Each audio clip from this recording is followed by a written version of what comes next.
லூக்கா 8வது அதிகாரம் 20ஆம் வசனத்தில் இருந்து 23ஆம் வசனம் வரை. படைகளின் ஆண்டவர் கூறுகிறார், மக்கள் இனங்களும் பல நகர்களில் குடியிருப்போரும் கூட வருவார்கள். ஒரு நகரில் குடியிருப்போர் மற்றொரு நகரினரிடம் சென்று நம் ஆண்டவரது அருளை மன்றாடவும் படைகளின் ஆண்டவரை வழிபடவும் தேடவும் நாடவும் விரைந்து செல்வோம், வாருங்கள், நாங்களும் வருகிறோம் என்று சொல்வார்கள்.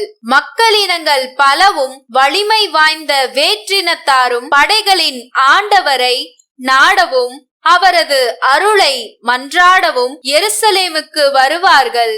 படைகளின் ஆண்டவர் கூறுவது இதுவே, அந்நாள்களில் ஒவ்வொரு மொழி பேசும் வேற்றினத்தாரிலும் 10 பேர் மேலாடையை பற்றி கொண்டு கடவுள் உங்களோடு இருக்கின்றார் என்று நாங்கள் கேள்விப்பட்டதால் நாங்களும் உங்களோடு வருகிறோம் என்பார்கள்.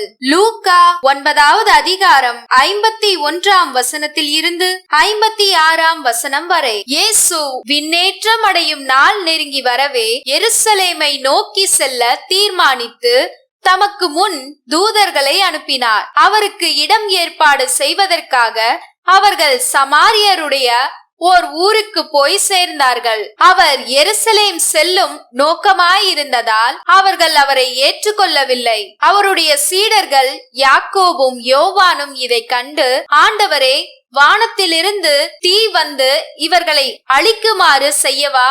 இது உமக்கு விருப்பமா என்று கேட்டார்கள். அவர் அவர்கள் பக்கம் திரும்பி அவர்களை கடிந்து கொண்டார்.